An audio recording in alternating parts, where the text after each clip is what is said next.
And we know. And when we say that we love the United States, it means a lot of things. It means we love our history, we love our neighbors, we love our communities, we love our values, we love God, we love all kinds of versions of God. But most of all, and we love our Purple Mountains majesty, the landscapes that form the basis for this country. And most of all, it means we love the United States Constitution.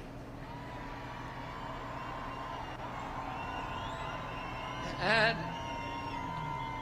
we have witnessed over the past 20 months a coup d'etat against democracy and the demolition, the controlled demolition of the United States Constitution and the Bill of Rights.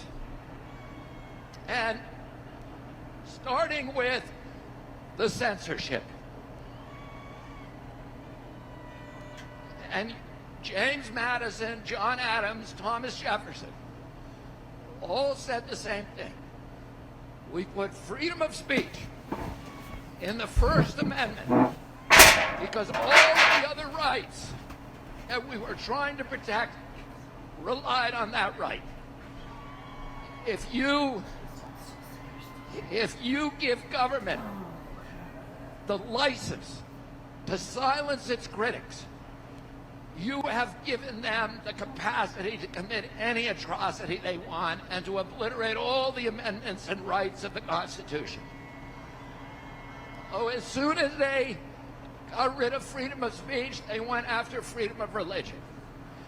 They closed every church in this country for a year with no regulatory process, no public hearing, no demonstration of science, no scientific citation to show that it was going to do any good. They kept the liquor stores open as essential businesses.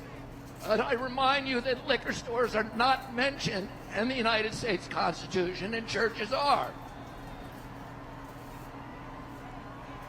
They took away our property rights. They closed 1 million businesses with no due process, no just compensation.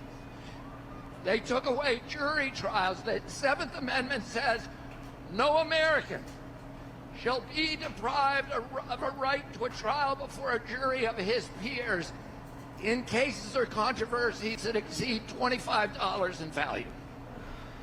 There is nothing else.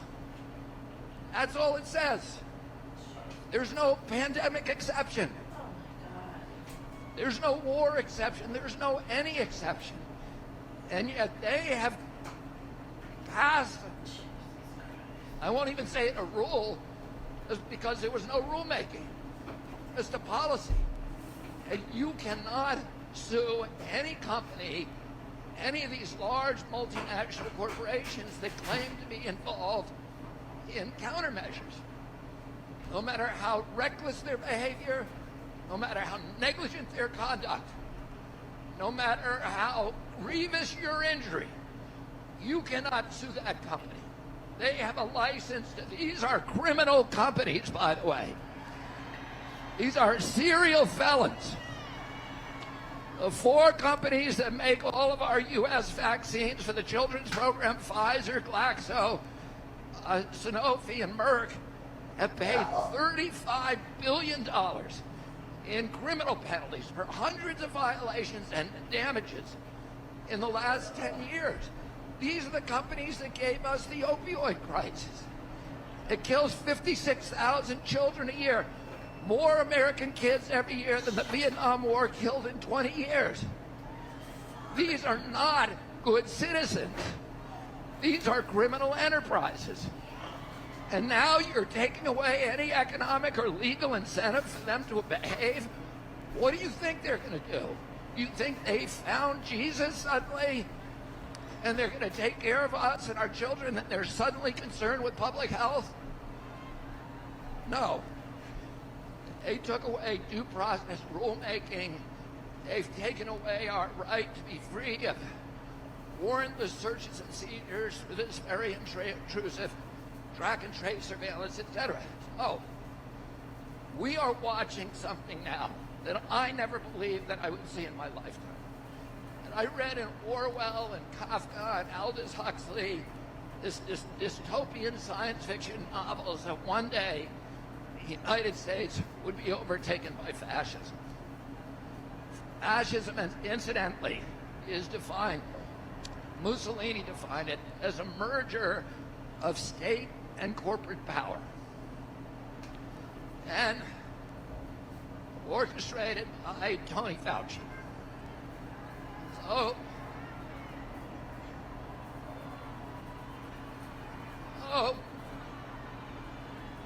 what we're seeing today,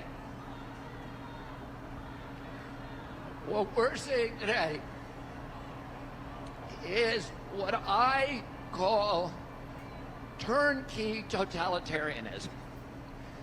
They are putting in place all of these technological mechanisms for control we've never seen before. It's been the ambition of every totalitarian state from the beginning of mankind to control every aspect of behavior, of conduct, of thought, and to obliterate dissent.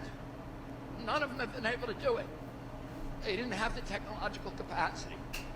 Even in Hitler's Germany, you could cross the Alps to Switzerland. You can hide in an attic like Anne Frank did. I visited in 1962 East Germany with my father and met people who had climbed the wall and escaped. So it was possible. Many died doing it, but it was possible. Today, the mechanisms are being put in place that will make it so none of us can run and none of us can hide. Within 5 years, we're going to see 415,000 low-orbit satellites. Bill Gates says his 65,000 satellites alone will be able to look at every square inch of the planet 24 hours a day. They're putting in 5G to harvest our data and control our behavior. Digital currency that will allow them to punish us from a distance and cut off our food supply. Vaccine passports. You have a series of rights, as flawed as our government is.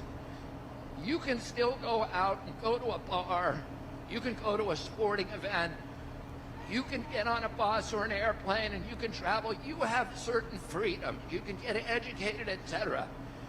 The minute they hand you that vaccine passport, every right that you have is transformed into a privilege contingent upon your obedience to arbitrary government dictates.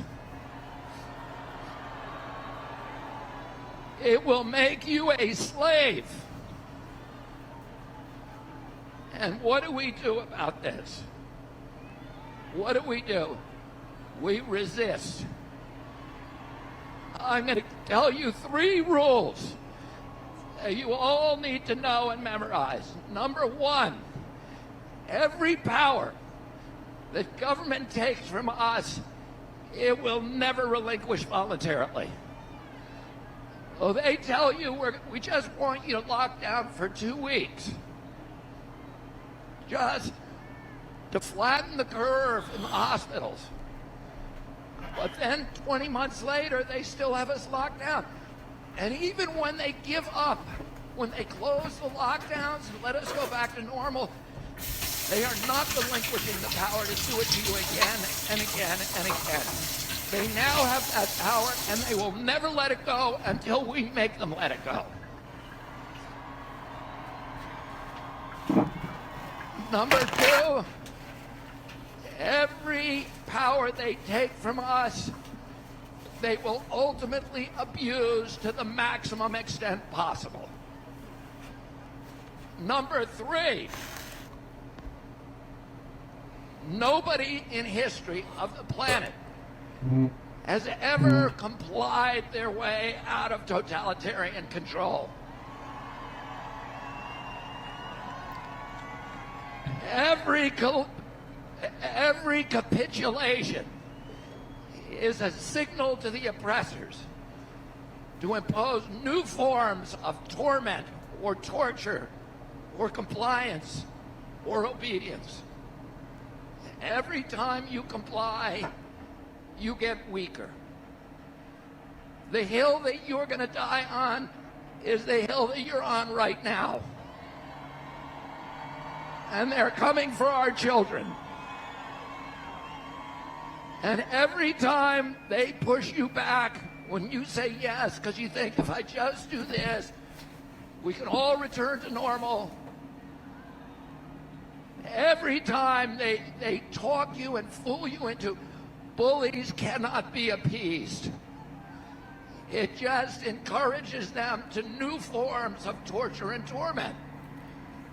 Every time you say yes, you're getting pushed back to a weaker position. That's why we need to resist today. You, all of you in the crowd, I thank you, I love you. You came out on this cold, cold day to do your duty for the United States of America. Let's go and fight for freedom, and let's return to our build back for our children, the America that our parents fought and died for. Thank you very much.